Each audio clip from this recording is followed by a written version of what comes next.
Aleluia. Cumprimento os irmãos com a paz do Senhor. Os que estão sentados de pé, por gentileza.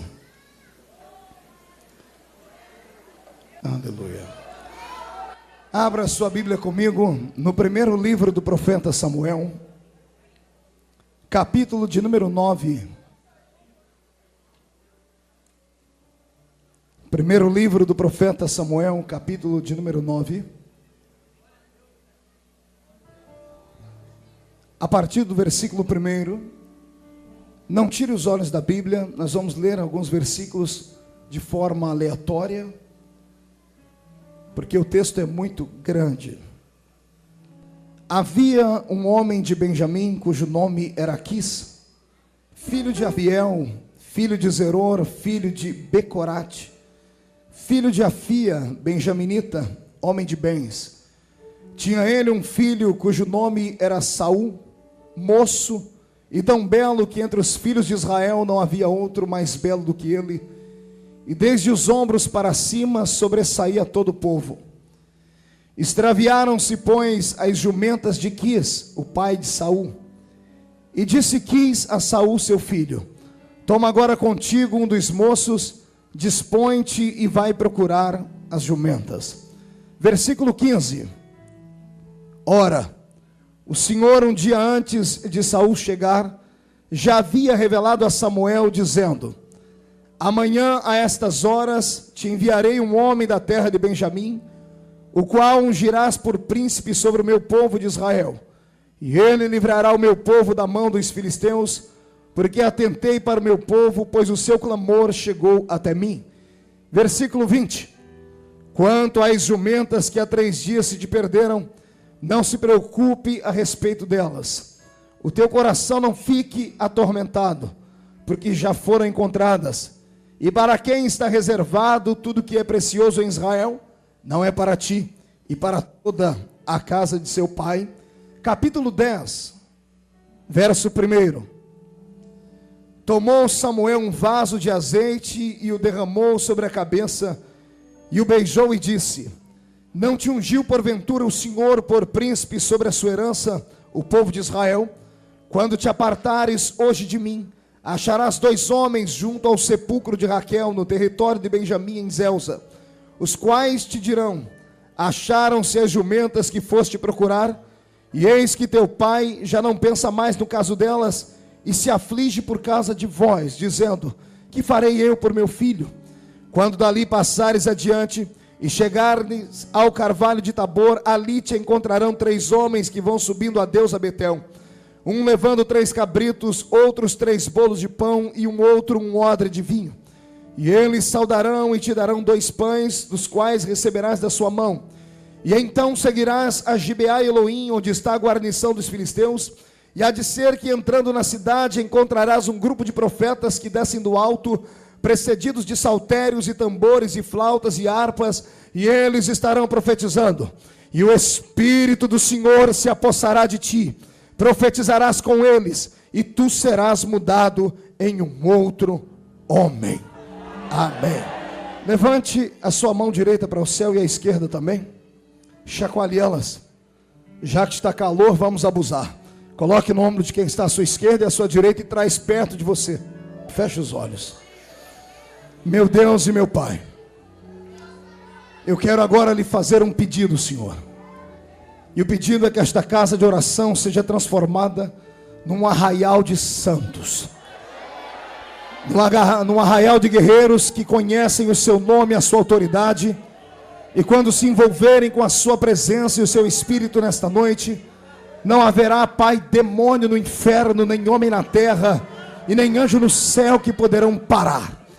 Porque eles voarão hoje nas asas da revelação e serão possuídos, Pai, por um espírito de autoridade tão forte, que não voltarão para casa andando nesta noite, voltarão voando nas asas da revelação. Antes que eu comece a pregar a sua palavra, Senhor, eu lhe faço 2 pedidos. O primeiro pedido, ó Pai, é que no redor desta igreja, ou ao redor desta igreja, num raio de 5 quilômetros, onde houver um demônio alojado agora, eu dou a esses demônios 5 segundos para desaparecerem daqui. porque se não sumirem, serão queimados pelo poder da sua glória que envolverá a sua igreja. O segundo pedido a Deus é um pedido de atrevimento. Se ainda tenho crédito no céu contigo como pregoeiro da sua palavra, abre a porta do céu sobre esta igreja e manda do céu para a terra uma comitiva de anjos, anjos de fogo, que eles venham, Senhor, trazendo brasas de fogo nas mãos, que comecem a esparramar estas brasas entre nós, e onde houver um crente batizado com o Espírito Santo, renova eles agora. Fala conosco, porque precisamos ser impactados pela sua presença, Senhor, em nome de Jesus Cristo. Amém, amém e amém. Os que podem, tomem o seu assento aplaudindo a Jesus de Nazaré, e os que não podem, por favor, aplaudam a Jesus de pé como estão.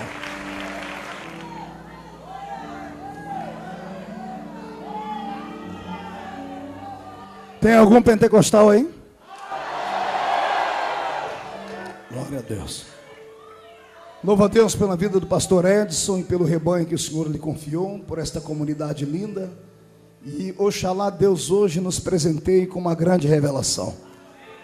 A inspiração da palavra pertence a Deus, a sabedoria está com o homem, mas o céu só se abre quando toda a igreja em uma só voz clama, pede e grita para que o Senhor desça entre nós. Oxalá que hoje você sinta o vento das asas dos anjos, que vão trazer o Senhor sobre os seus ombros. A minha Bíblia diz que Deus senta nas asas dos querubins, e quando os querubins estão ocupados, ele vem então voando na sua nuvem grande chamada Shekinah. Não se assuste se você ouvir trovões aqui nesta noite. Não se assuste se você sentir o brilho dos relâmpagos de Deus. Eu tenho uma notícia boa para você. A sua vida está transformada a partir deste momento. E você não vai sair andando daqui hoje. Vai sair voando nas asas da revelação do Senhor. Quem crê nisso, dê um grito de glória a Deus. Aleluia. Me disseram que esta igreja é uma igreja jovem. Eu tive um gabinete com o vosso pastor e ele me fez essa revelação. E eu fiquei feliz, porque quando eu vejo uma igreja jovem, eu vejo que ela tem força. É claro, não desprezando os mais velhos, os de cabelos brancos, porque com eles está a experiência. A experiência somada à força dá um resultado formidável. Ninguém pode com uma igreja cheia de experiência e cheia de força. Então eu quero que você me empreste os seus ouvidos, porque a história de hoje é no mínimo linda e no máximo um espetáculo de Deus. Aqueles que já me ouviram pregar 1, 2, 10, 1 milhão de vezes, sabem que eu não sou um pregador tão eloquente quanto o pastor Edson, que transmite uma energia formidável. Eu não sei nem o que ele está fazendo aqui, porque pregar com ele perto não vai ser nada fácil. Todavia, o Senhor me deu uma unção diferente. Sou um contador de histórias.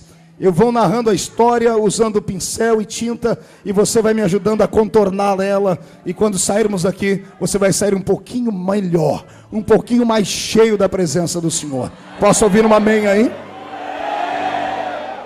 A história começa numa época diferente da nossa, anos e anos antes de você sonhar em nascer. Mas o que eu acho belo é que a história passa e ela se repete. Mudam-se os personagens, mas o Deus eterno que escreve os capítulos da história não muda. Ele é desde a eternidade. Ele não foi criado, não foi gerado. Ele mesmo disse na boca do seu profeta: ainda antes que houvesse dia, eu já era. E não há ninguém que possa livrar alguém da minha mão quando eu resolvo pegar ele. E eu acho bonito isso, porque se Deus foi com a sua cara hoje, você escapa de um raio, mas não escapa do toque dele. Se você tem uma vocação divina, você pode no máximo protelar a chamada, empurrar ela por alguns momentos com a barriga, mas você não tem como fugir da chamada de Deus, até porque Deus estava de olho em você há muitos anos. Deus olhou para você na eternidade, no ventre da sua mãe. Ainda antes que você fosse formado, o Senhor já te conhecia. Ele já sabia da sua personalidade. Isto aqui me dá um aparato para uma grande e poderosa revelação. Eu não gosto muito de sentar perto de gente que tem a língua mais comprida do que a minha gravata, que só sabe falar mal dos outros. Eu odeio crente fofoqueiro. Eu odeio gente que só sabe dizer: você viu quem caiu? Mas eu sou apaixonado em estar perto de gente que diz assim: eu vi quem Jesus levantou. Esse aí eu vi. Aleluia. E eu aprendi com esta palavra que o Senhor me deu, que ninguém pode te julgar, nem te prejulgar por nada. Muitas pessoas olham e dizem assim: poxa, aquele pastor, aquele obreiro, aquele cantor deu um prejuízo ao reino, ele caiu, cometeu algo que Deus não queria de fato, mas Deus já esperava. Deus é um ser eterno, passado, presente e futuro se misturam dentro da mente dele.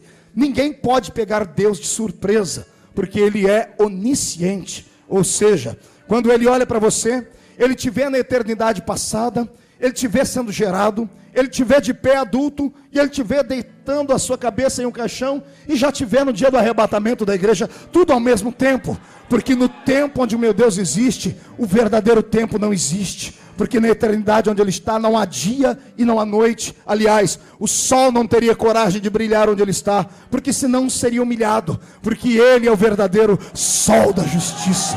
Ah, que poesia bela e que coisa fantástica. Então eu entendo assim: quando Deus escolhe alguém e traz para o seu rebanho, Deus já sabe todos os riscos que ele corre. Ele sabe o que a pessoa vai fazer para ele, se ela vai dar lucro ou prejuízo. Mas cá para nós, o meu Deus nunca investiu em uma coisa que não desse retorno para ele. Quando o velho seu irmão diga: o seu Deus é o maior empreendedor do universo. Diga: eu disse do universo. Diga: eu não disse de Wall Street. Diga: eu não disse investidor em companhias. Diga para ele: eu disse investidor do universo. E o maior investimento de Deus essa noite aqui é você. Deus investiu tudo que ele tinha em você. Deus pegou o maior tesouro que ele tinha no céu, que era o seu filho, e entregou por amor a você. E se ele entregou o filho dele por amor a você, ele sabia os riscos que ele ia correr. E é bem verdade que alguns entre nós até agora só deram prejuízo, mas até este momento Deus permanece com você vivo aqui, é porque ele enxergou além, e lá na frente Deus sabe que mais cedo ou mais tarde você também vai se levantar, vai agarrar o diabo pelo chifre, vai esfregar o focinho do diabo no chão, e aqueles que te olhavam de cima para baixo dizendo: ele só cai, quando te procurarem aqui embaixo não vão te achar. Deus vai te munir de asas, e você vai voar acima de todas as nuvens, aí pelo espaço sideral. A história que vou lhes contar é antiga, mas ela é muito parecida com a sua. Pense num rapaz que nasceu em uma família abastada, em uma família rica. O pai era um dos fazendeiros mais respeitados de toda a região. O pai criava, entre todos os tipos de animais quadrúpedes, também um grupo de jumentas, porque naquela época jumenta, além de ser um animal de carga, também transportava pessoas. Era um animal caro para a sua época. E este garoto, não posso lhes afirmar a idade dele, mas pelo que entendo, ele tinha entre 17 e 18 anos de idade. Só sabia fazer duas coisas da vida: dormir e comer. Eu poderia dizer que ele sabia também paquerar, mas os judeus não aprimoravam muito essa história. O judeu não ficava namorando e ficando. O judeu só se entregava para o casamento. Então duas coisas ele fazia bem: sabia comer e dormir. Dê uma olhadinha para a pessoa do seu lado e você vai ver o retrato desse garoto aqui. Esse irmão aí só sabe comer e dormir. Aleluia. E cá para nós: crente não bebe, mas come, que é uma bênção. Só o sangue do cordeiro para ter piedade. Basta você olhar ao seu lado e você vai encontrar alguém em forma de um pequeno botijãozinho de gás. É verdade que alguns estão em forma de uma tábua de passar roupa, mas não tem problema, é só o começo. Deve ser novo convertido. Daqui uns dias ele aprende a comer bastante. E graças a Deus por isso.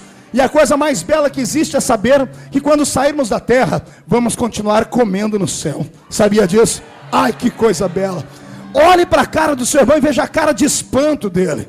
Ele não acredita nisso. Ei, eu vou lhe provar que quando sairmos daqui, nós vamos continuar comendo. Porque a comida foi um presente que Deus deu para nós, seres humanos.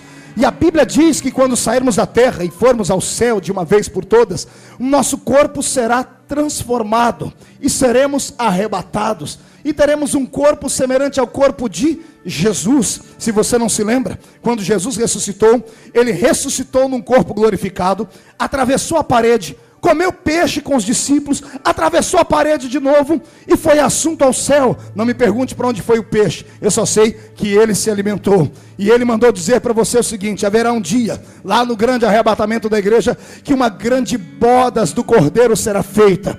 E aí você passaremos 7 anos comemorando essas bodas do Cordeiro. E melhor, naquele dia o Senhor não usará nenhum anjo para ser garçom. O próprio Cristo irá nos servir. E eu quero sentar do seu lado ali. Olhe para o seu irmão e diga: a vida continua depois dessa, só para quem tem fé. E quem crê nisso, dê mais um poderoso grito de glória ao nome do Senhor Jesus. O pai já não aguentava mais a inércia daquele garoto. Olhava para o menino, só dormia e comia. Comia e dormia. E um dia um capataz entra dentro da sala de estar do fazendeiro e diz: olha, estamos com um problema. E o pai diz: qual é o problema? O chefe melhor diz: qual é o problema? Sumiram umas jumentas aí do seu aprisco. Sumiu uma jumenta da sua fazenda. E eu imagino o pai coçando a cabeça e alguém dizendo: temos aqui capatazes para ir atrás, o senhor quer isso? E eu imagino entrando na sala às 11 horas da manhã para tomar o café, ele, Saul, um garoto alto, bonito, acima do ombro de todos os homens de Israel, era o mais alto entre todos, um garoto que chamava atenção. E o pai olha para a cara do filho e diz: chega de moleza, Saul, vou lhe dar um trabalho. É o primeiro pedido que eu te faço nessa sua tenra infância. Você vai agora sentar no lombo de um cavalo e vai procurar as jumentas que perdemos aí no meio da fazenda. E quem morou em roça sabe como é o jumento. Pense no animal lerdo, pense no animal devagar, pense no animal genioso, que quando empaca, só fogo tira ele do lugar.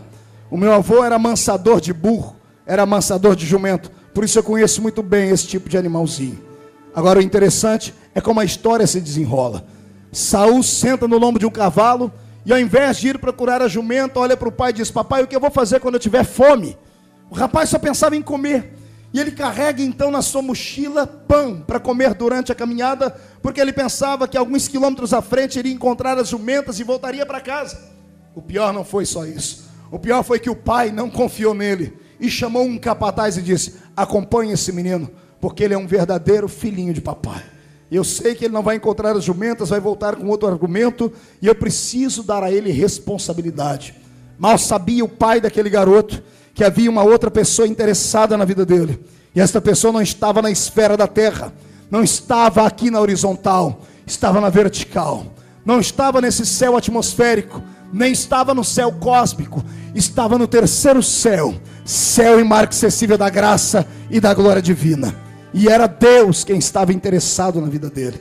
Eu começo a abrir um parênteses aqui nessa história para dizer a todos os que vieram aqui que não me importa o que as pessoas pensam de você, e não me importa também o que é que você pensa acerca da sua vida agora, porque eu sei que tudo que nós vivemos agora é apenas uma ilusão, é apenas uma sombra daquilo que de fato, verdadeiramente acontecerá. Tem pessoas aqui no nosso meio que mal sabem o que espera o futuro. Alguns que estão sentados do seu lado e hoje você os ignora. Daqui a alguns anos, para você conseguir falar com ele, você vai ter que marcar uma hora no consultório dele, porque será um médico. Outros serão empresários. Mas alguns aqui, para você chegar perto dele, você vai ter que ligar a televisão, porque estarão pregando e cantando em programas. Ah, eu creio nisso. Pastor, como é que o senhor sabe disso? Eu não sei, eu estou apenas profetizando. E aquele que concorda comigo deveria pegar a profecia para si, bater no peito e dizer assim: esse aí sou eu. Crê nisso? Olhe para a pessoa do seu lado e diga: é comigo que Deus está falando. Se eu fosse você, eu aproveitaria essa pessoa que está do seu lado e dava agora um abraço e um beijo nela. Pegaria o autógrafo dela, porque agora está fácil. Depois vai ter que passar por 1, 2, 10 secretários e não vai ser nada fácil encontrá-la depois. Aqui no púlpito eu tenho um amigo, está ali sentado, é o Magno Alves. Eu estive na casa dele, lá na terra dele, onde ele mora. Aliás, hoje ele mora no Japão, mas eu fui lá na terra dele e fiquei muito feliz, que eu descobri uma terra pior do que a minha. Eu morava na Vila Tatu, ele mora na esquina do Sovaco Sujo. E andando pelas ruas da cidade, eu vi as pessoas dando testemunho dele. Ninguém acreditava que aquele menino magrelo e feinho que dava dó se transformaria num ícone no futebol mundial. E agora as pessoas vão lá, até presidente se curva diante dele, até os deputados vão lá pegar na mão dele. Mas quando ele andava pelas ruas, ninguém queria dar nem um picolé para ele. Acontece a mesma coisa comigo. Hoje eu moro na mesma cidade que nasci, mas houve uma época da minha vida, quando eu entrava dentro das lojas, alguém colocava um guarda atrás de mim, porque eu era trombadinha, vivia me drogando. Hoje, as mesmas pessoas que me ignoravam, chegam perto de mim e dizem assim: o senhor pode me dar um autógrafo? Porque como a minha cidade é pequena, eu sou uma espécie de artista naquele lugar. Até o prefeito, que é dono de 42 fazendas, quando tem problema, liga para mim e diz assim: reverendo, o senhor pode me dar um conselho? E eu saio andando por aquelas ruas de barriga murcha e peito estufado, dizendo assim: tá vendo, seu bobão? Quando eu era garoto, você me ignorava. Hoje, você me aplaude. É por isso que eu creio que quando Deus está de olho em alguém, as pessoas não devem ignorar. Aliás, o ser humano não deve ignorar ninguém. Não deve ter preconceito nem com cor, nem com posição social, nem com sexo e nada disso. Não é porque a pessoa é mulher ou porque é homem, não é porque o rapaz é pequeno ou grande, não é porque mora no subúrbio ou no arranha-céu. Nunca tenha preconceito de ninguém, porque o amanhã só Deus sabe. Eu estou aqui pregando agora e tenho certeza que os olhos de Deus estão sobre a sua vida. E o que eu acho mais belo é que alguém olha para você e diz, como o pai do Saul dizia: lá vai um filhinho de papai, só sabe dormir e comer. E Deus olha para você e diz assim: mas eu sei qual é o futuro dele, qual é o futuro dela. Quem crê no que eu estou dizendo, dê um grito para esta rua inteira ouvir.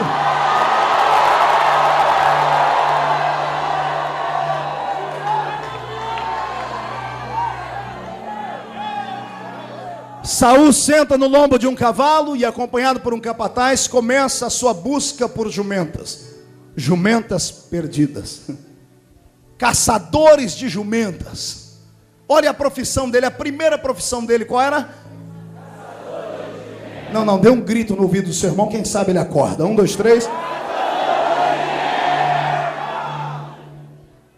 Uma coisa que qualquer um poderia fazer, uma coisa simples. Deus precisou interferir. Deus precisou pegar uma jumenta que nunca foge, que nunca some, e fazer ela dar no pé, para ele descobrir um grande talento em Israel. Eu já quero começar a aplicar este texto para você entender qual é a chamada de Deus na sua vida. Às vezes Deus faz sumir coisas da nossa história, como a paz, a saúde. Deus faz sumir da nossa vida os sonhos. Ele permite que a esperança se esvaia, para que nós possamos encontrar uma coisa muito maior do que aquilo que perdemos. Pode ver que a maioria das pessoas que vem em uma igreja não vem quando tem saúde ou quando estão de pé, vem quando estão todas arrebentadas. E aliás, já foram em todos os caminhos procurar, foram na macumbaria e não encontraram. Também, coitado, saiu como ser humano, entrou no terreiro de macumba e colocaram o nome de você em cavalo, não prestou. Você andou até entrar aqui dentro, e aqui dentro te deram outro nome, ovelha. E ovelha é muito melhor, porque o Espírito Santo só desce sobre a ovelha. E o pastor que eu tenho só cuida de ovelha, nem bode ele gosta. E Deus precisou tirar alguma coisa, uma peça do quebra-cabeça da sua história, e te trazer para um momento de luta e de angústia, para te revelar algo maior. Eu começo a contar que quantas vezes as pessoas chegam em mim chorando, dizem assim: pastor, eu estou sofrendo, estou angustiado, perdi o meu pai, perdi o meu filho, perdi o meu emprego, perdi isso e perdi aquilo. Antes, há 5, 10 anos atrás, eu chorava com a pessoa, pegava o nome dela e subia um monte para orar e dizia: Deus, dê um jeito, ajude o seu filho a passar pelo vale.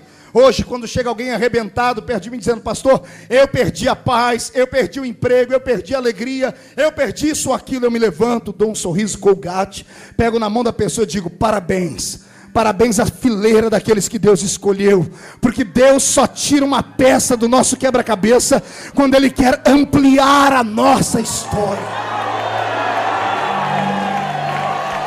O sofrimento é uma faculdade, a dor é uma matéria, a luta e a provação são veículos que Deus usa para fazer o ser humano crescer.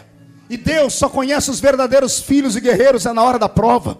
É a sua reação diante da luta quem vai determinar o seu futuro. Se você continuar deste jeito, diante da sua luta, com pena de si mesmo, indo para frente do espelho, sentando toda noite com um lencinho, olhando para o espelho e com pena de si mesmo, chorando, dizendo assim: eu sou um coitadinho, um desgraçado, um pobre, um miserável. Meu Deus do céu, tem crente que acha que falando isso ele vai chamar a atenção de Deus.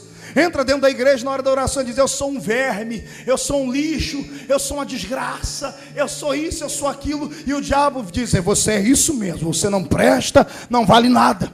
E quando você diz essas palavras, você invalida todo o sacrifício de Jesus na cruz do Calvário, porque Jesus não morreu por uma coisa que não vale nada. O que não vale nada não custa nada. Você custou o sangue mais precioso que já esteve nesta terra, é porque você é valioso. Se você continuar se julgando o verme do carrapato, se você continuar olhando para si achando que é o patinho feio da família, se você continuar dando ouvido a todo mundo que diz para você que você nunca será ninguém, que você nunca crescerá, você será exatamente aquilo que a sua mente diz que você será. É isso quem vai determinar o seu futuro. Agora, se você é como eu, que apanha e se levanta, que cai, mas pede força, nem que seja engatinhando, que traçou um projeto na vida e não tem demônio que me faça voltar atrás, eu quero profetizar sobre a sua vida que é a sua atitude quem vai determinar o seu futuro. Deus está nesta noite procurando gente de coragem. Deus está procurando gente que tenha audácia. Deus está procurando gente atrevida. Deus é apaixonado por gente atrevida. Se você é atrevido, se prepare. O Senhor transformará o seu caminho a partir de hoje, não em um caminho de dor, mas em um caminho de revelação, para você caminhar até onde o sonho dele vai. E o sonho de Deus vai além do arco-íris. Quantos querem viajar para lá comigo? Levantem a mão e dê um grito de glória a Deus. Agora, se você quer, é porque você disse que é atrevido e é corajoso. E se é atrevido e corajoso, levante um dedo de profeta para cima comigo, aponte no nariz do seu irmão e diga para ele: largue a mão de ser frouxo, largue a mão de ser covarde. Covarde, volta para trás. Se for para ser meu irmão, coragem, levante, sacode a poeira e dá a volta por cima.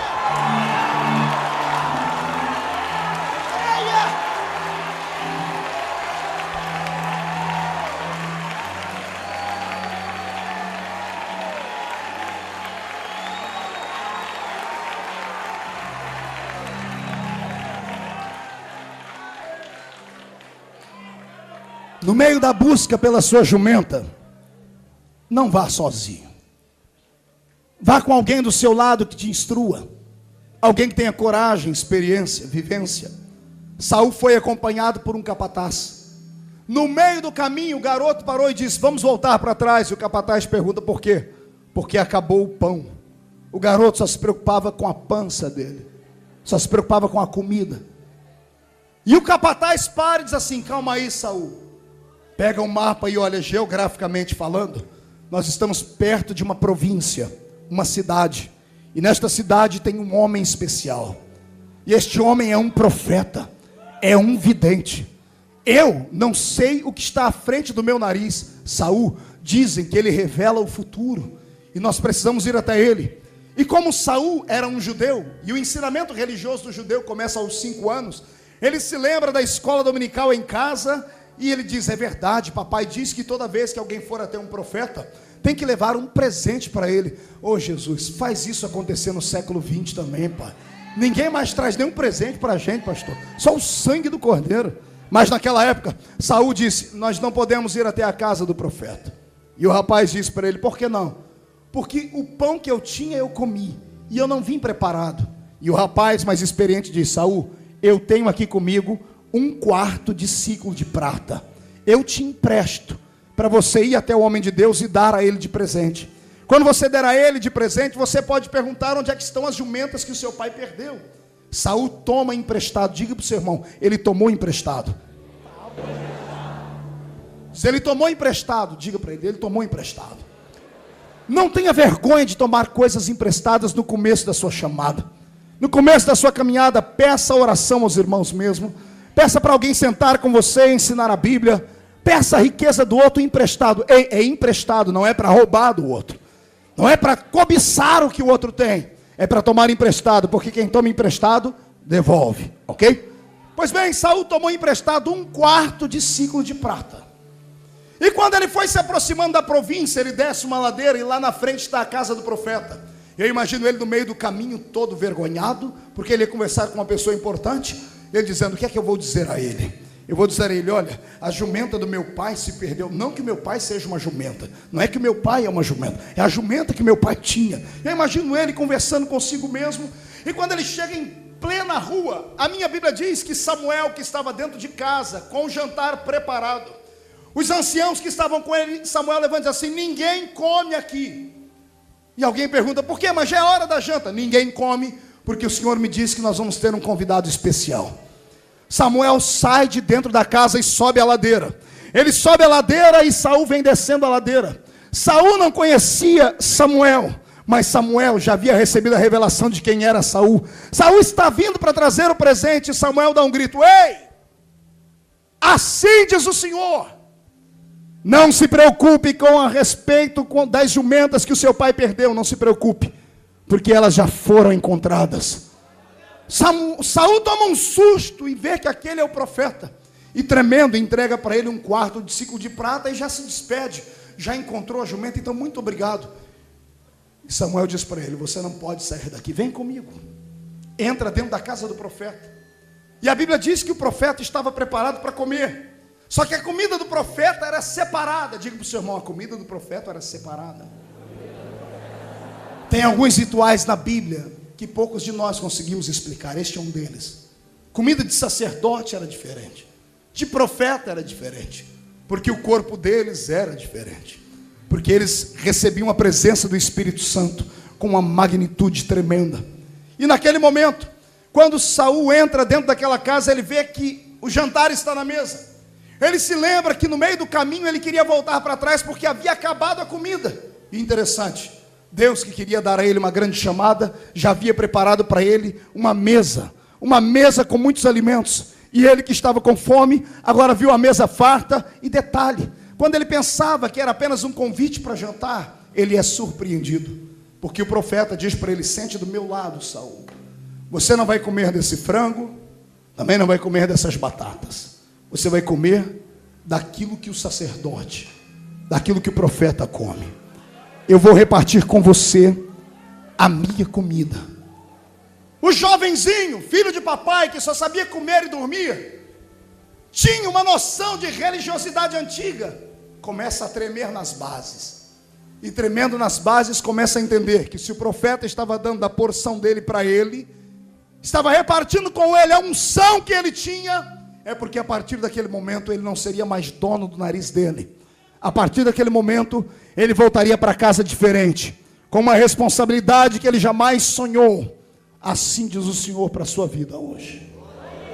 Você não veio aqui à toa ouvir um profeta como o pastor Marco pregar apenas. Hoje Deus me mandou repartir com você o maná que eu como.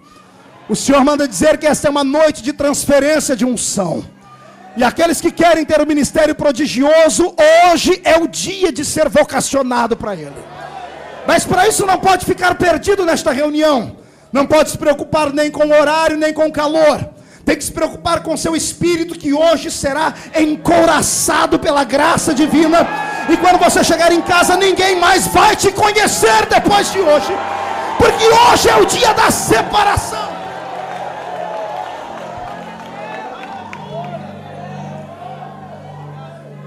Saul pega o pedaço do bocado do pão do profeta e come. E quando ele termina de comer e quer se despedir, o profeta chama ele num canto.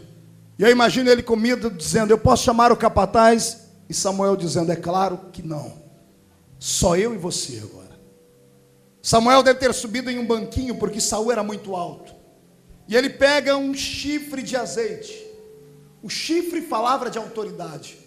E o azeite ali dentro era um azeite especial, que simbolizava a presença do Espírito Santo. Samuel levanta o chifre bem alto. E quando ele derrama o azeite sobre a cabeça de Saul, o garoto, que até aquele momento só sabia comer e dormir, quando o azeite desce sobre ele, o óleo fresco, entrou junto com o azeite a presença do Espírito do Senhor. E o garoto de 17 anos instantaneamente amadurece uns 15 anos. A unção de Deus deixa o homem maduro. A unção de Deus amadurece a mulher. A unção de Deus vai te transformar a partir de hoje. Por favor, Não fique pensando que uma operação plástica é o que Deus vai fazer. Não, meu Deus não faz cirurgia plástica. Ele transforma você em uma outra pessoa. E se você crê nisso, comece a glorificar, porque o milagre já está começando.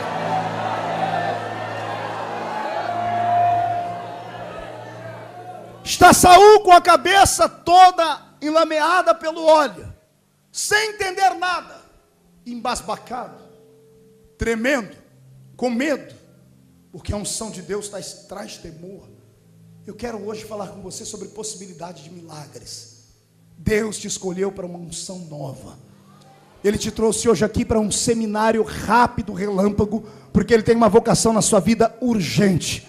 E Ele manda dizer a você, para você não ficar com medo das coisas que vão acontecer a partir de agora. Eu vou começar a enumerar alguma delas. Sabe aquele macumbeiro, aquele filho do cão com a pombagira que mora bem na frente da sua casa, aquele catimbozeiro, que te mete medo, que te faz entrar naquela rua fazendo o sinal da cruz? A partir de amanhã não se assuste. Se às 6 horas da manhã ele bater a sua porta e for questionar você por que é que os demônios não descem mais naquela rua, porque algo diferente acontecerá depois que você sair daqui. Ai, meu Jesus. Pastor, revela logo. Eu revelo. Porque você saiu de casa procurando jumenta e teve que pedir um quarto de ciclo emprestado para os outros. Você vai voltar para casa com a coroa de Israel e dono de todas as minas de ouro e prata do reino. Você saiu de casa como um menino. Vai chegar em casa e o seu pai que te dava ordens, até ele terá que se curvar diante de ti, porque você volta como rei para sua casa. Deus manda dizer que Ele entrega na sua mão a chave dos seus sonhos nesta noite. Você vai caminhar com a chave dos seus sonhos nas suas mãos, e as pessoas vão ter que te engolir, porque se não te aceitarem, serão atropelados pela graça, pela presença, pela unção divina. Eu tenho profetizado desde o dia 31 de janeiro, que este ano, o ano de 2007, não é um ano comum. Este é um ano profético. O número 7 é o número da plenitude, é o número da perfeição. Este é o ano onde a plenitude da chamada, onde a plenitude da felicidade, onde a plenitude do casamento, onde a plenitude profissional, onde a plenitude da sua chamada habitará a sua história.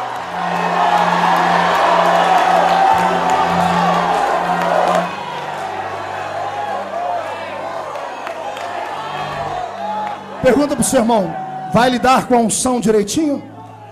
Diga: vai ter medo da unção? Levante a mão direita para cima comigo.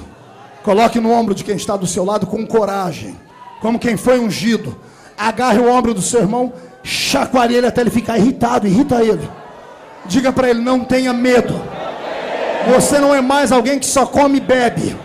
Diga: a partir de hoje vão ter que respeitar uma unção real que está sobre ti.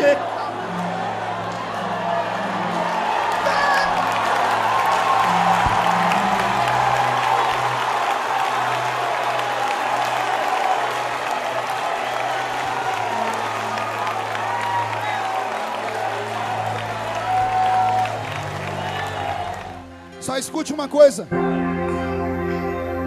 Isto, embora alguém disse no filme do Homem-Aranha, já estava escrito na Bíblia. Toda grande responsabilidade, ou todo grande poder, gera uma grande responsabilidade. Tudo o que custa muito caro vai trazer sobre você um peso de responsabilidade imenso. Toda a unção divina que Deus tem para lhe dar, e Ele tem prometido que vai lhe dar, Ele não vai lhe negar. Mas junto com esta unção virá as dores, as perseguições, virão as lutas, as tribulações, as aulas de Jeová. E as pessoas vão querer devorar você vivo, porque a partir de hoje, se eles já sentem ciúmes de você, meu Deus do céu, se prepare, a partir de agora eles vão babar de inveja de você.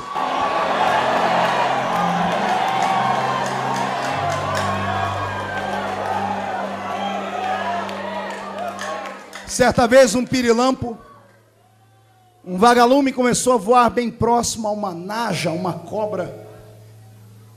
E ele começou a voar de um lado para o outro, e a cobra parada, com a sua língua sibilando, foi ficando incomodada até que ela engoliu o vagalume. Só que antes de engolir, ela foi perversa, prendeu ele com os dentes. E o vagalumezinho disse: dona serpente, pode até me engolir, mas me diga por que está me engolindo, porque essa não é a cadeia alimentar certa, cobra não come pirilampo. E a serpente disse para ele: verdade, eu estou quebrando uma lei natural aqui, só por causa de uma coisa. E ele disse: por quê? Porque o seu brilho me incomoda. Você não vai entender a partir de hoje, porque os grandes vão se preocupar com você.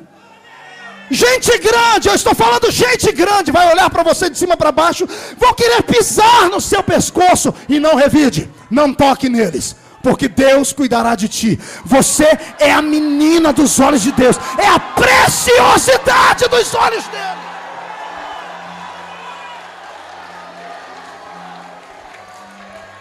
Gente estabelecida, reinos estabelecidos. Ai, Jesus, eu vou ter que falar. Eu fico imaginando aqui nesse bairro, quanta gente passa na porta dessa igreja e começa a dizer: o que esse garoto tem? Ele é maluco. Nem gravata ele usa. Ele é meio tantã. Mas a igreja está cheia. Tem pouco mais de alguns meses de existência, está abarrotada de gente, é muita unção. Tem gente grande preocupada, sabe por quê? Porque essas serpentes estão paradas, acham que são reis, e se esqueceram que a igreja de Cristo não é monopólio de homens. Deus dá quem Ele quer, Ele usa quem Ele quer, Ele faz como Ele quer.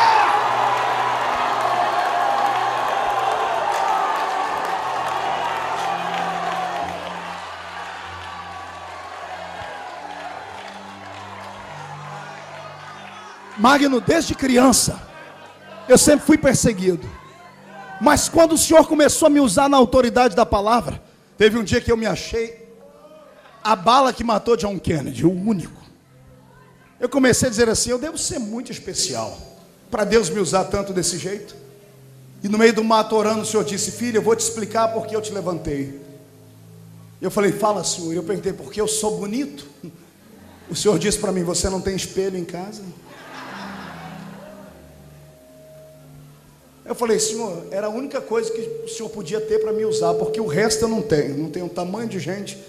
A minha voz era muito fraquinha, não tinha jeito de pregador. E o Senhor disse para mim: eu te levantei para confundir os outros. Porque alguns pregadores dessa nação, quando o Senhor me levantou, eles achavam que só eles podiam pregar. Eles achavam que eram donos de todo conhecimento, de toda autoridade. Alguns queriam que ficasse escrito nos seus cartazes: o pregador do século. Quando chegavam nos aeroportos, tinham que ir bandas de músicas evangélicas esperá-los. Quando entravam dentro da igreja, a igreja inteira ficava de pé para se curvar diante deles. E o Senhor disse: estão concorrendo com a minha glória? Acham que são porque falam bonito, porque tem uma boa oratória? Pois eu vou mostrar para eles o que é que eu faço. Aí o Senhor foi lá na Vila Tatu, pegou alguém que não tinha lastro evangélico nenhum. Até hoje a minha família não é crente. A minha mãe toda sexta-feira vai para o forró. Você ri porque não é a tua mãe, coisa ruim. Meu pai aceitou Jesus 1 minuto antes de morrer. Não tenho nenhum irmão por parte de mãe, tenho por parte de pai. Eu descobri no enterro do meu pai 6 irmãos. Descobri que eu tenho um irmão mais velho do que a minha mãe. Vou parar de falar, senão vai dar nó na sua cabeça. Morava em 12 pessoas em 2 cômodos. Sabe o que é isso? Não sabe, vou te explicar. Imagina você acordar de noite com 7 anos e gritar: mãe, mãe, a minha perna sumiu, mãe. E a sua mãe fala: você é maluco, moleque? Não, mãe, eu estou coçando a minha perna e não estou sentindo. A sua tia gritar: você está coçando a minha perna, moleque. A gente morava tudo apinhado, pinico e panela. Na casa da gente era tudo a mesma coisa. E aí Jesus faz assim: eu quero pegar o pior, o lixo. E ele me encontrou. Só para provar às pessoas que essa história de reciclagem, quem inventou foi ele.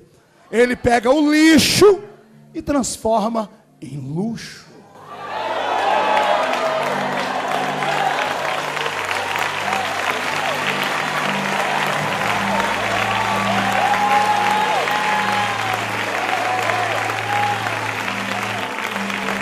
Sabe por que Deus levantou esta igreja aqui neste bairro, aqui neste lugar? Para mostrar aos homens que Ele faz como Ele quer. Deus não trabalha com formas, diga comigo, Ele não trabalha com formas. Quem já comeu pudim aqui? Levante a mão, coisa ruim. Qual é o formato de um pudim? Quadrado? Retangular? Triangular? Como é? Redondo. Mas pudim, para ser pudim, tem que ter uma coisa extra. Além de ter redondo, ele tem uma marca dele. Qual é? Só é pudim se for redondo e tiver um buraco no meio. Agora pergunte para mim, pastor, por que o pudim é redondo e tem um buraco no meio? Calma aí, eu vou pensar que é por causa da forma. Pode ir em qualquer lugar do mundo. Os crentes parecem que acham que o pastor só gosta de pudim. Já comi pudim na África, já comi pudim no Japão, já comi pudim... Como é que é o nome daquela sua cidade lá? Porá, esse trem aí. Comi pudim lá, comi pudim em todo lugar do mundo. E o pudim é sempre redondo, com um buraco no meio. Porque ele foi posto dentro de uma forma. O meu Deus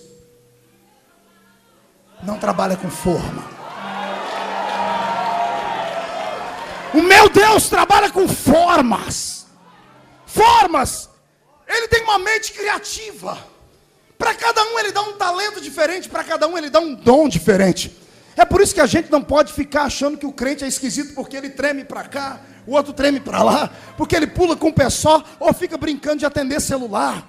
Você não pode perseguir as pessoas porque elas brincam de ciranda, cirandinha ou começam a voar dentro da igreja. Cada um de nós tem um contato imediato e diferente diante do Senhor, porque Deus nos quer assim, está entendendo, crente?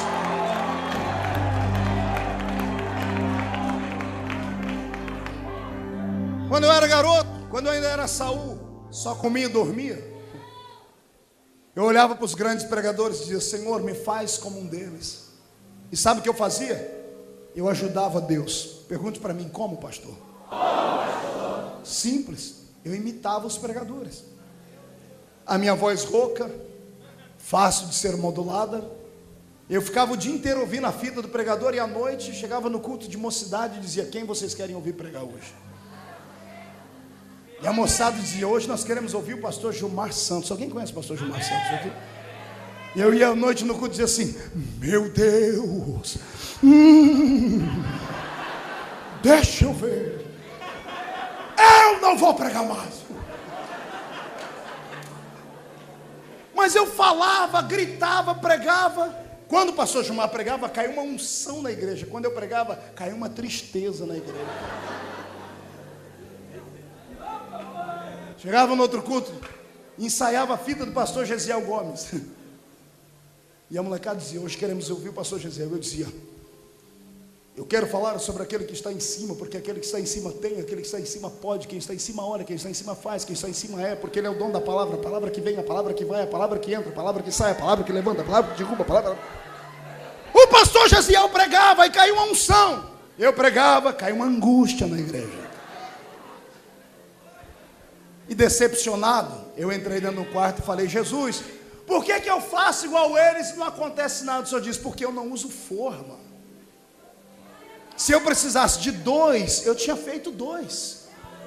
Aí o Espírito Santo fez uma pergunta para mim. Escute, porque quando ele me lembra, é porque ele está fazendo a mesma pergunta para alguém. O Senhor disse para mim: você quer ser um eco ou uma voz?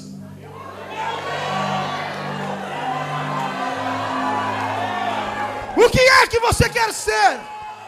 Um eco? Sombra de alguém? Ou você quer ser uma voz? Se você quiser ser uma voz, então se prepare. Deus te dará um estilo. Deus te dará uma unção própria. Ele te dará algo que não deu a ninguém. O meu Senhor, Ele é um ser que tem autoridade para trazer à existência aquilo que não existe. Nenhum ser humano jamais desceu às profundezas da revelação do meu Senhor. Ninguém conhece tudo acerca da graça. Ninguém conhece tudo acerca da unção. Sempre tem alguém bebendo uma água que o outro não bebeu. Eu te convido hoje a pegar a sua pá e a cavar o poço, porque Deus vai te dar algo que nunca deu a ninguém. Ai, Jesus de Nazaré, O pastor Edson me disse que esses crentes já são loucos. A partir de hoje vão ficar doidos e malucos. Não se assuste. Alguns que estão aqui, uma igreja jovem, esses universitários que estão estudando a partir da primeira aula, não se assuste. Quando você der um grito lá dentro da sala de aula de glória a Deus e cair meia dúzia endemoniado, não se assuste. Não tenha medo. Se levante, não espere vir o carro da polícia, não espere vir o carro do médico. Levante e diga assim: isso aí eu curo, isso aí eu tenho autoridade para expulsar. Dá uma rachada de glória e manda embora os demônios.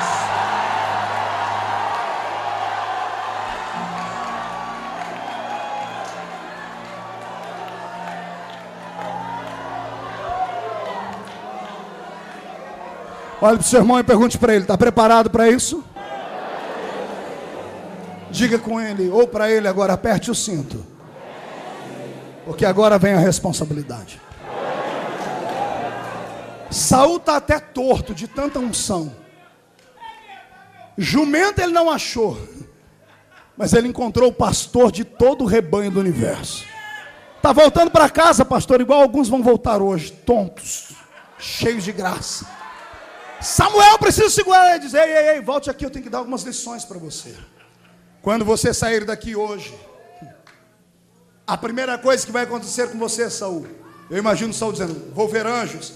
Não. Vou encontrar pessoas para aplaudir o ministério que Deus me deu? Não. As pessoas vão começar a me enriquecer com presentes? É claro que não. O que vai acontecer comigo, Samuel? Você vai sair daqui hoje e vai atravessar o cemitério de Zelza, e vai passar próximo ao sepulcro de Raquel. E quando eu li isso, o Senhor disse para mim: filho, todo homem, toda mulher que recebe uma grande chamada, antes dele ser aceito, ele é rejeitado.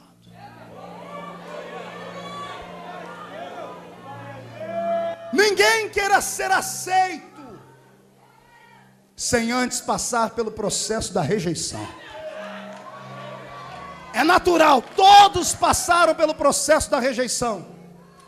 E sabe qual é o processo da rejeição? O caminho é o cemitério. Pergunte para o seu irmão: já passou pelo cemitério? Já passou? Já passou pelo cemitério? Joelson, já passou? E o duro é que o cemitério é o caminho de casa. Às vezes a igreja onde você congrega se transforma num culto, num cemitério. E você acaba encontrando esses coveiros de plantão. Gente frustrada, gente angustiada, que não teve coragem de buscar os seus sonhos, que não teve coragem de absorver a unção que Deus lhe deu, que não teve coragem de, com responsabilidade, usar a graça que Deus lhe deu. E sabe o que fizeram? Pararam no meio do cemitério e vivem com uma pá na mão para abrir covas e sepultar homens ungidos, assassinos de profetas. Repita comigo: assassinos de profetas. Você vai encontrar um monte de assassinos de profetas no meio da sua caminhada. E a pior arma que eles usam é a língua. Diga para o seu irmão: cuidado com o homem ou a mulher da língua afiada. Eu quero que você tape o seu ouvido para os críticos e comece a viver o ministério de graça e de glória. Você crê no que eu estou dizendo? Então olhe para o seu irmão e diga para ele: não dê atenção às línguas maldosas. Acredite na sua chamada. Acredite na sua história. E se você acredita na sua história, eu quero ver você dar uma salva de palmas a Jesus.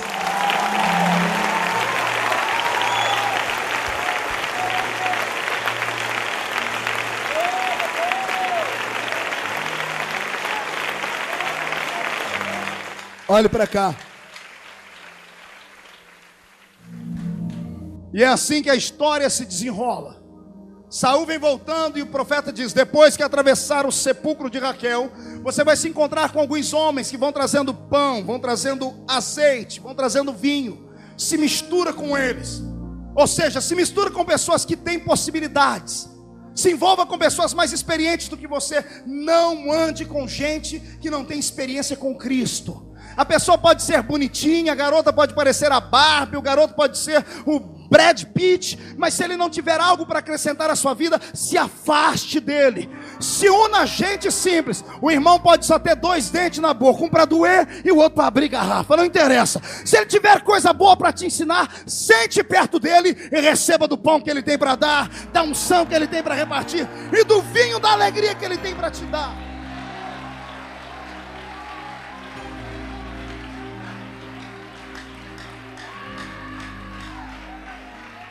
Depois disso, disse o profeta, você vai encontrar um grupo de profetas que vão subindo. Diga comigo, subindo. Nunca procure pessoas que estão descendo. Nunca procure pessoas que estão caindo, a não ser que seja para ajudá-los a se levantar. Procure pessoas que estão subindo. Pessoas que estão... Pergunte para o irmão, está subindo ou descendo? Responde.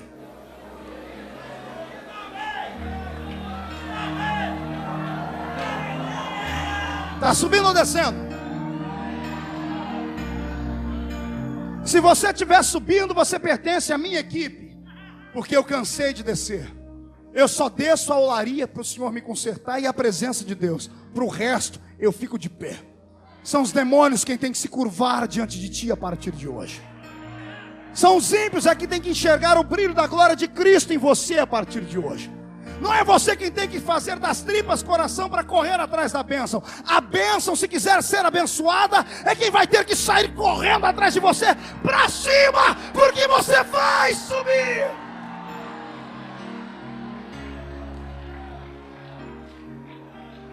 Segredo de quem está subindo: você vai encontrar um grupo de profetas que estarão subindo com saltérios e harpas, louvando e adorando ao Senhor.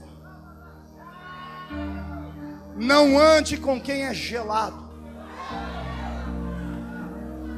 Não faça pacto com esses crentes que quando chegam no culto acontece milagre, cai neve em cima deles.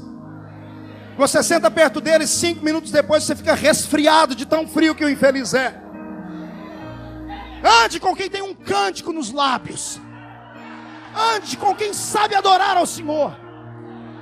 Porque pentecostal verdadeiro sabe que grito de crente não é apenas manifestação de filosofia pentecostal, é muito mais do que isso. É um mover espiritual metafísico. O crente grita glória a Deus. Na terra só tem um Deus que habita dentro de você, que é o Espírito Santo. Mas Ele não faz questão de absorver esta glória para Ele. Ele te ajuda a glorificar o Deus que está sentado no trono. Como não há outro Deus na terra, esse grito de glória a Deus, ele é obrigado a atravessar o céu atmosférico, o céu cósmico, é obrigado a atravessar as regiões celestiais onde estão os demônios, e os demônios que se contraporem à sua adoração serão queimados. Essa adoração vai subir até o trono de Deus. Quando Deus ouvir o seu grito, Ele ficará de pé para te abençoar.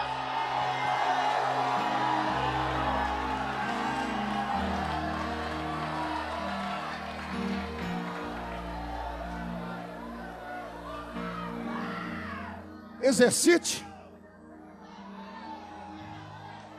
Saia rouco daqui hoje. Cai no grito. Cai no grito.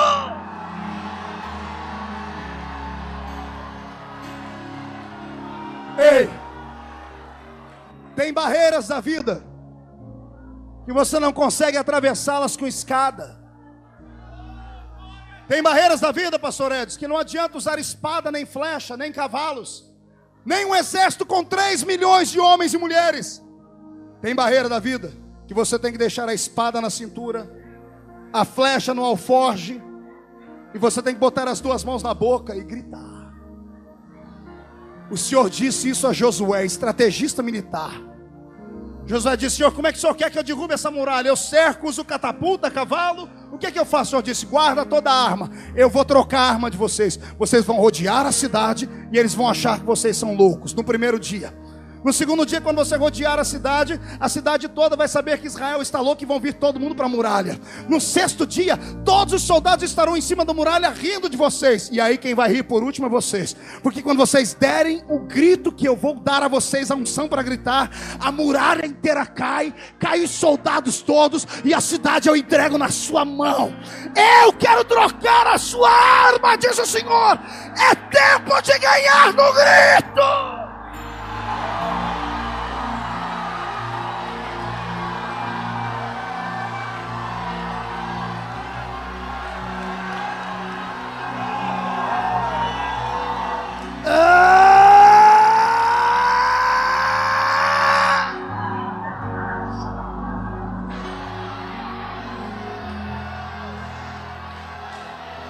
Cai fora, Satanás.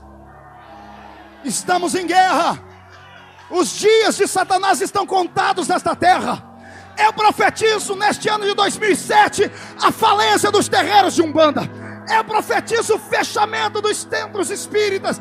Eu profetizo a falência dos terreiros espiritualistas. Eu profetizo a ascensão da igreja, autoridade e poder, graça e glória.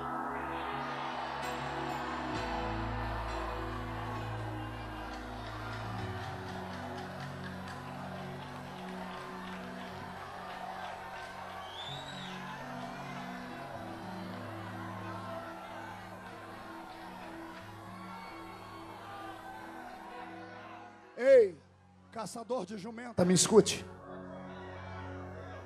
Vamos terminar.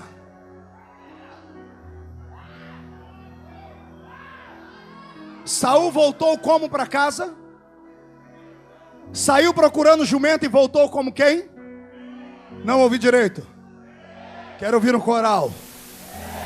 O menino que saiu de casa só sabia dormir e comer, voltou para casa como? Ele saiu pedindo um ciclo de prata emprestado, voltou como dono de todas as minas de prata. Ninguém vai entender nada do que vai acontecer na sua vida a partir de hoje. Sabe aquele milagre que você está esperando há anos? Se prepare. Já pode até encomendar o Guaraná. Pode até fazer os convites. Este ano vai ter festa na sua casa. Vai ter festa na sua história.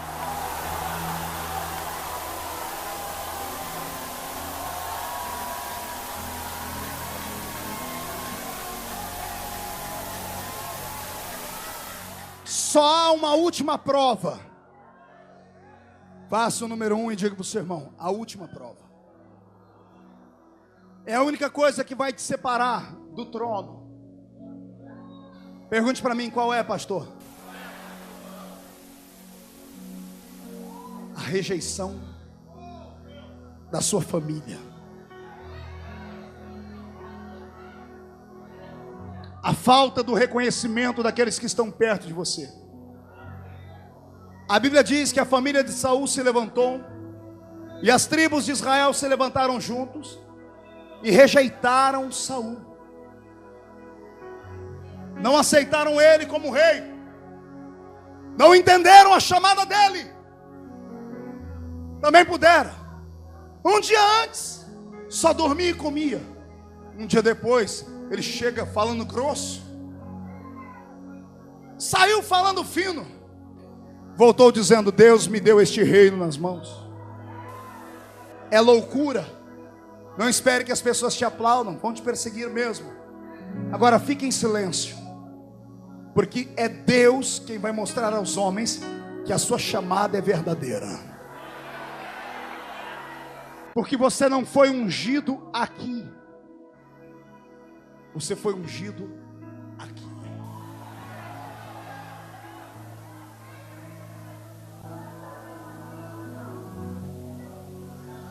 Capítulo 11 do mesmo livro.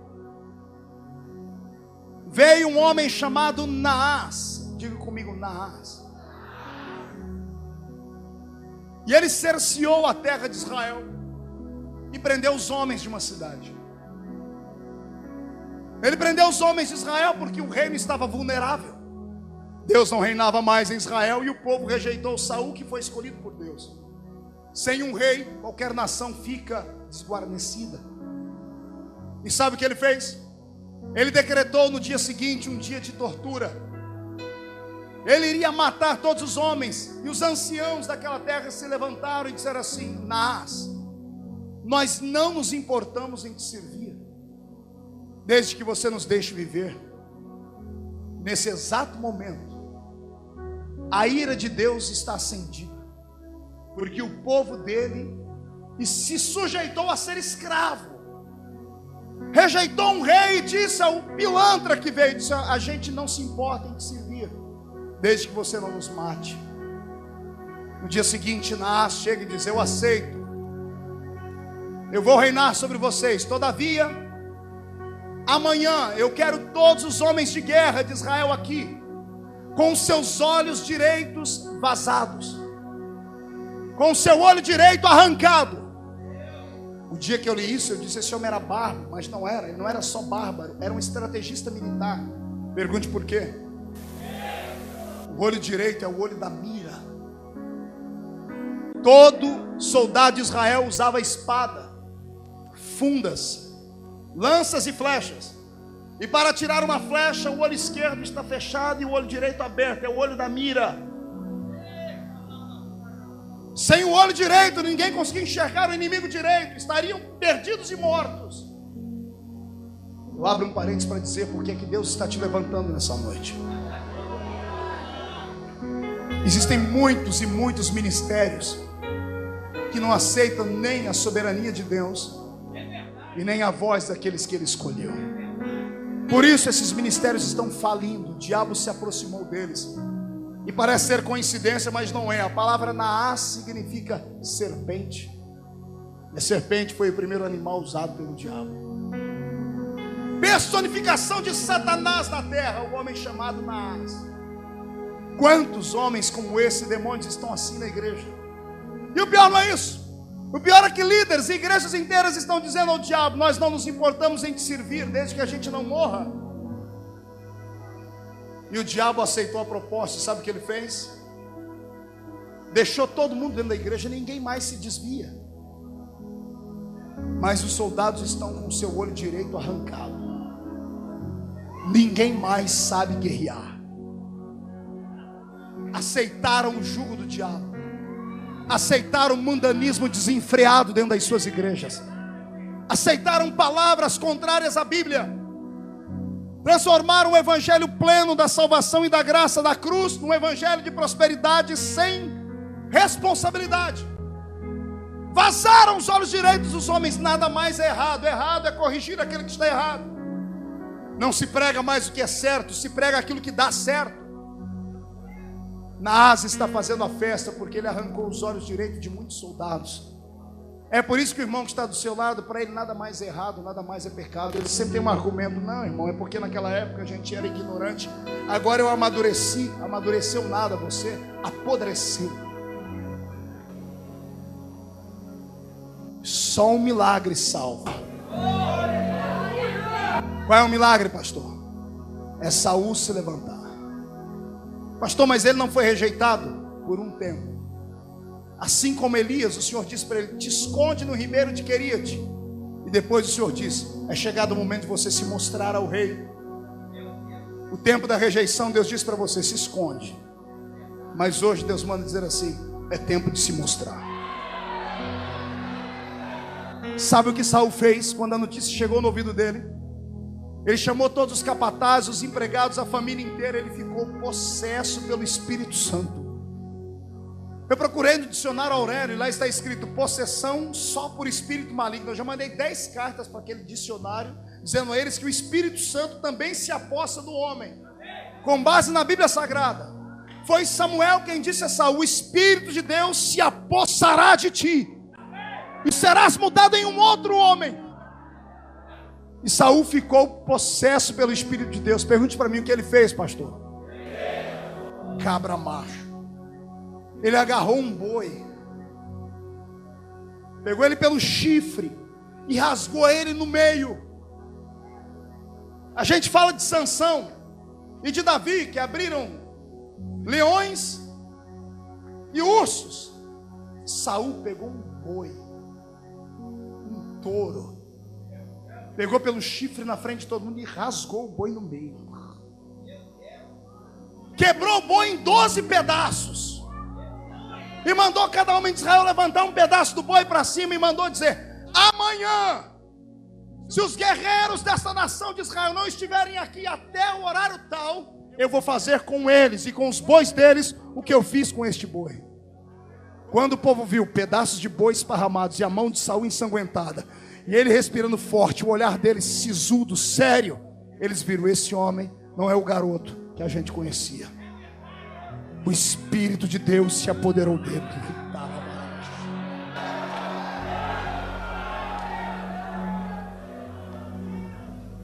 Mudanças drásticas requerem atitudes drásticas, dramáticas.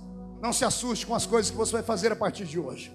Vão te chamar de maluco, desequilibrado, mas as pessoas vão ter que entender que não é uma força humana que está sobre ti, é uma força divina. Quem vai libertar a sua família, o seu bairro, a sua cidade, o seu estado e o seu país. Resultado: no outro dia, no horário que Saul disse, veio um exército de homens. E a Bíblia diz: 330 mil homens de guerra. Estavam tão colados um no outro que a Bíblia diz: parecia um exército de um homem só. Sabe o que significa isso? Cole no seu irmão, encoste nele. Encoste nele, agarre ele pelo braço, agarre ele pelo braço. Agarre ele pelo braço, o da esquerda, o da direita também, faça isso. Alguém se mova para a esquerda. Vai todo mundo junto. Vai para a direita. Vai todo mundo junto. Isso é um exército de um homem só.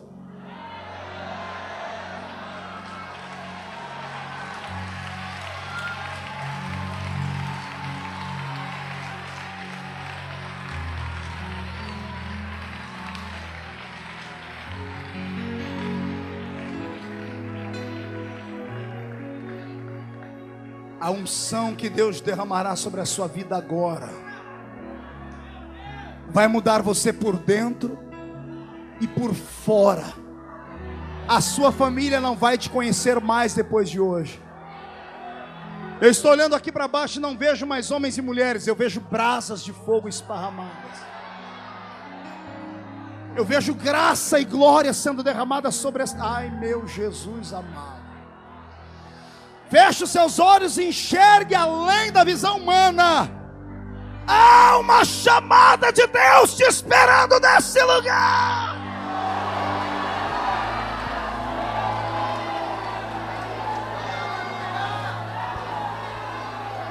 Pegue no braço do seu irmão, traz ele perto de você de novo.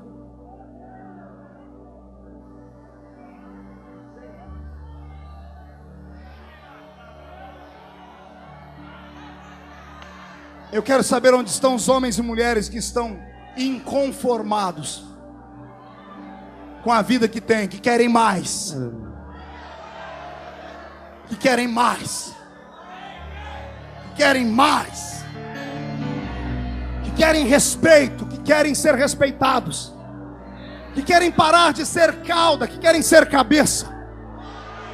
Que querem parar de ser tapete para os outros pisarem, que querem receber uma unção de águias para voar. Agarre o braço do seu irmão agora em nome de Jesus de Nazaré. Traz ele perto de você.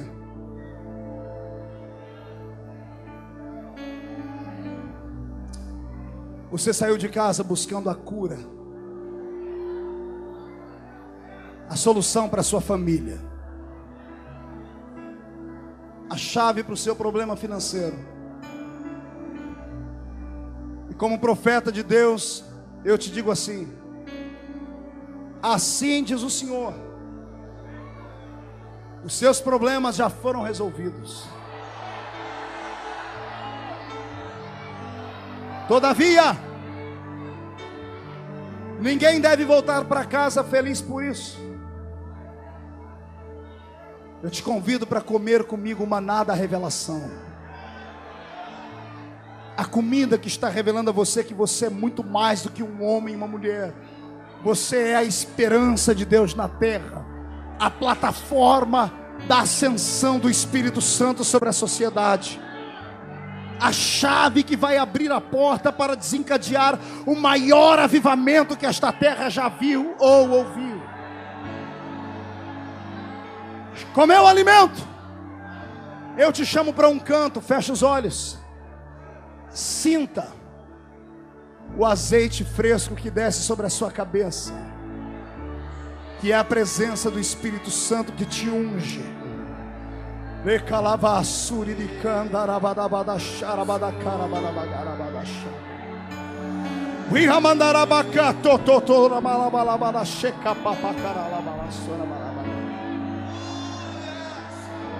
Atravesse comigo agora o vale de Raquel, onde está o cemitério. Salte por cima das covas. Salte por cima das lápides.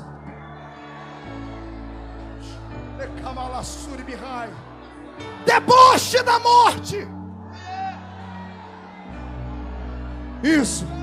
Se agarre a esse homem, essa mulher experiente que tem pão, azeite e vinho.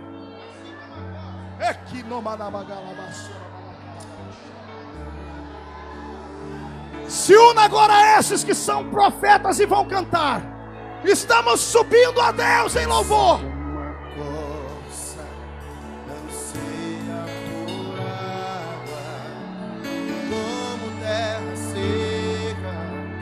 Vem comigo, você em casa, vem comigo. O que você estava procurando não era exatamente o que Deus queria que você encontrasse. Deus queria te revelar uma chamada, e a chamada está sobre a sua família. Sinta a presença de Deus. Meu Deus, eu estou ouvindo barulho de ondas.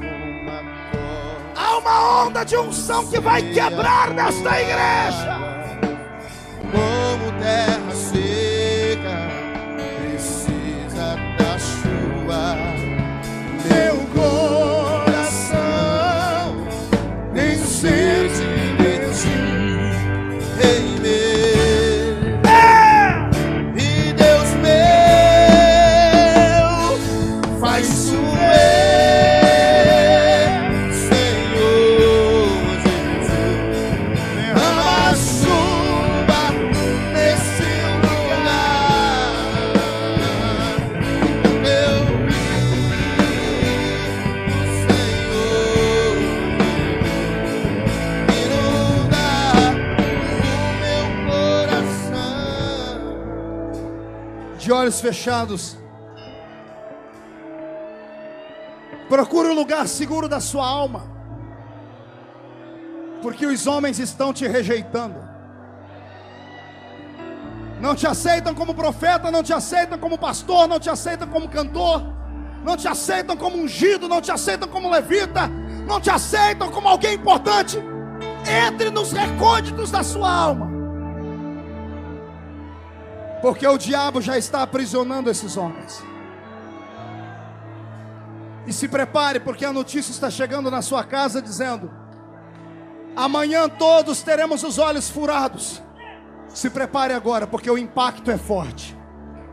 Olha o Espírito de Deus te enchendo de coragem. Olha o Espírito de Deus dizendo a você: a sua casa não vai morrer. Os seus filhos não vão permanecer nas drogas. O desemprego não será seu amigo. A falta de oportunidade não correrá atrás de você. Agarre este demônio pelo chifre. Quebre no meio este boi.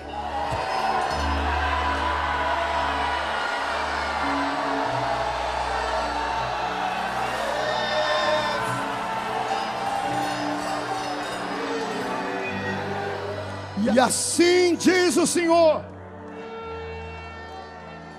daqui a 2 minutos, eu quero todos os homens e mulheres de guerra aqui. Porque se não estiverem no mesmo espírito que nós, serão destroçados pelo inimigo. Você tem 2 minutos para agarrar o irmão que está perto do seu lado e não soltar ele por nada.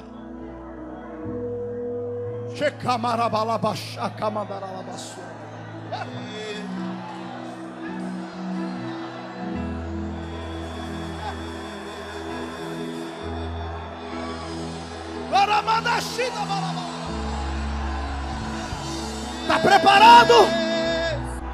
Senhor, onde houver um homem e uma mulher escolhido, derrama sobre eles da mesma unção que está sobre nós, até eles não aguentarem ficar em pé. Já! No santo dos santos, a fumaça me esconde, só teus olhos me veem. Debaixo de tuas asas é o meu abrigo. Feche os seus olhos, feche os seus olhos. Feche os seus olhos, feche os seus olhos. Senhor, onde houver um guerreiro sendo levantado nesta noite com a mesma unção de Saul, derrama sobre ele uma unção tão forte, tão forte, tão forte, até eles não entenderem mais o que está acontecendo aqui. Derrama esta graça agora. Derrama tua cena sobre nós, não conseguirei ficar de pé. Tamanha sua sobre nós.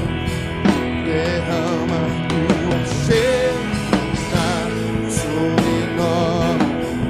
Derrama tua cena sobre nós, não conseguiremos ficar de pé. Tamanha sua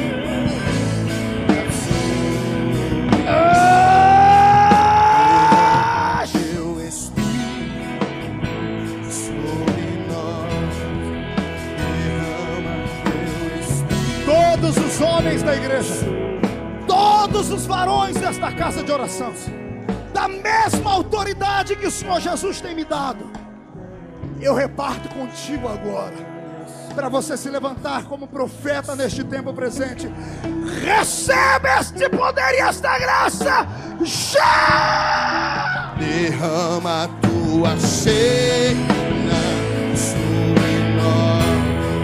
Derrama tua cena sobre nós, não conseguiremos ficar de pé. Tamanha sua graça. Derrama teu Espírito sobre nós. Derrama teu Espírito sobre nós, não conseguiremos ficar de pé. Tamanha sua glória sobre nós. Sim, derrama teu Espírito sobre nós. Derrama o teu Espírito sobre nós. Não vou ficar de pé. Tamanha sua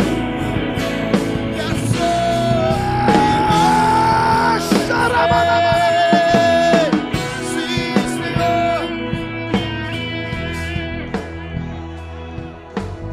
Só as mulheres, levante as mãos para cima. Cadê o meu som aqui, sonoplasta? Só as mulheres. Eu convido as senhoras para atravessarem comigo agora o lugar santo.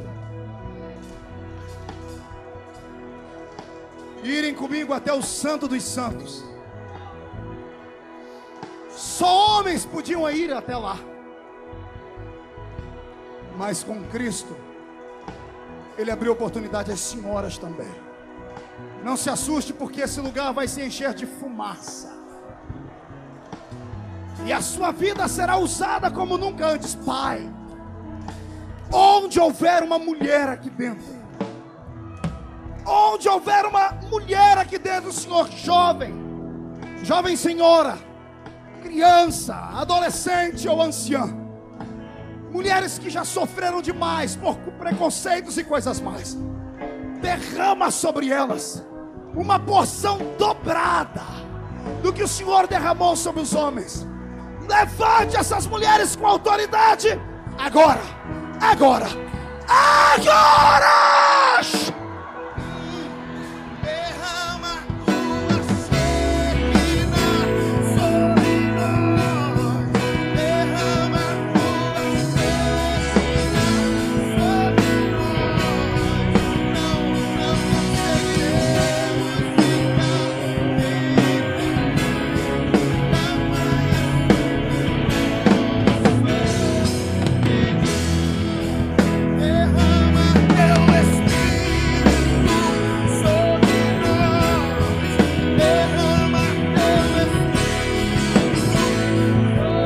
Levante as duas mãos para cima bem alto. Chacoalhe elas. Dê meia volta, encontre alguém do seu lado e olhe nos olhos dele. Diga, você entendeu a mensagem? Diga, você veio procurando jumenta? Que jumenta você perdeu? Amor? Paz? Dinheiro? Oportunidade? Profissão? Diga, Deus queria isso. Não para que você achasse as jumentas, mas para que você encontrasse a chamada, a unção, o reino. Diga, você não vai viver mais de prata emprestada. Você vai ser dono de minas de pratas. Você não vai ser mais um menino rejeitado. Você terá unção de rei. Chacoalhe sua mão, chacoalhe. Pai, coloque uma brasa de fogo na mão desses reis agora, homens e mulheres. Quando eles se abraçarem, batiza com o Espírito Santo e cura. Agora, agora, já! Abrace o seu irmão, abrace a sua irmã. Profetiza! derrama teu Espírito sobre nós. Derrama teu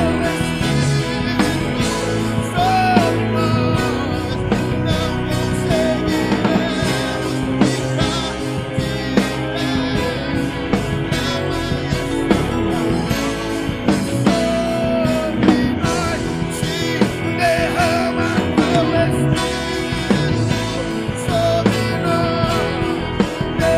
Não conseguiremos ficar de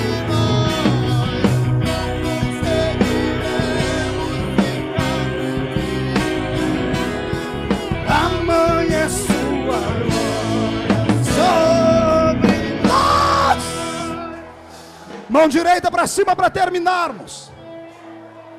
Só levante a mão direita quem sabe que é rei.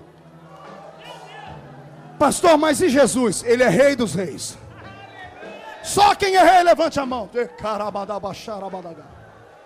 Com a outra mão limpe as lágrimas. Chega de chorar. O tempo de cantar se aproxima da sua vida. Diga comigo, todos os demônios que roubaram os meus projetos, os meus sonhos, a minha autoridade, a minha família, a unção, eu ordeno para a palma da minha mão agora. Feche a sua mão. Levante. Conto até 3. No 3 você joga no chão e pisa em cima. Cuidado com as pessoas que estão caídas, arrebatadas aí do seu lado. 1. Essa igreja nunca mais será a mesma, pastor. 1,5. A sua família nunca mais será a mesma. 1,5. A prosperidade será tão grande na sua vida que você vai ter que repartir com seus vizinhos. 2. Os demônios inteligentes já fugiram. Os demônios ignorantes ficaram na sua frente. Atropele eles!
2,5.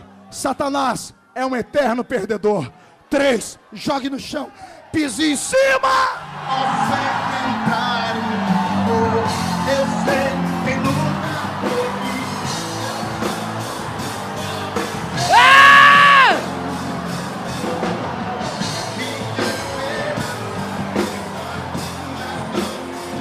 Meu Deus!